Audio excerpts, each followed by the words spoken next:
میرے بچے بھی، طارق بھائی کے بچے بھی، ہم سب لوگ اکٹھے تھے، کوئی ایسا مسئلہ نہیں تھا، ہنسی خوشی سب۔ رات کو پھر میرا ادھر وسیلوں میں نے بنایا نہیں ہے جو لکھا ہوا ہے باغ کے اندر، ہم لوگ ادھر چلے گئے۔ طارق بھائی صبح میرے خیال 10-11 بجے یہ چلے گئے سارے فیملی۔ قاسم حویلی میں اکیلا ہی ہوتا ہے نا، یا نوکر ملازمین ہوتے ہیں، گارڈ ہوتا ہے، تو ہم لاہور نکل گئے، طارق بھائی فیصل آباد چلے گئے۔ اب ہمیں کچھ پتہ نہیں، راستے میں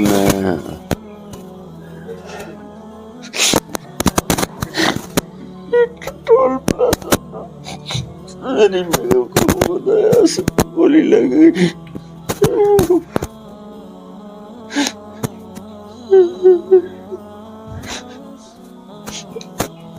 بیٹے نے کہا کہ یہ پہلے بھی اس کو اسلحے کا بھی شوق ہے، ایکسرسائز کا بہت شوق ہے، لمبی سائیکلنگ اس نے 40 میل سائیکلنگ کی، 12 کلومیٹر جاگنگ کرتا تھا۔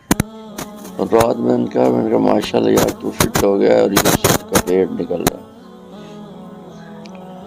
تو بیٹا کہتا میں بھی ایکسرسائز کر رہا ہوں، یہ بھی، اور میں پہلے بھی ٹیسٹ کرتا رہتا تھا۔ تو شاہ بہرام کہتا یار خالی ہے کیا کر رہا ہے تو ایکسرسائز کر، کہتا یار میں ویسے ہی چیک کر رہا ہوں، ایسے کر کے چیک کرتا گیا، ٹک ٹک ٹک، وہ کہیں کم وقت اس کے اندر ایک گولی تھی، وہ سیدھی ادھر آ کے ادھر ہی ڈیتھ ہے اسٹریٹ۔ میں نے دیکھا اوپر ہارٹ کے اوپر لگی، ادھر گرا ہے اور بس وہیں ختم ہو گیا۔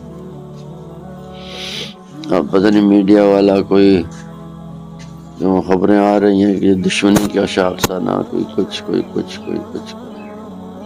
اللہ ہدایت دیں میڈیا والوں، یہ صرف اپنی منافع سروسز چلانے کے لیے ایسی ایسی بکواس کرتے ہیں جس کا اندازہ،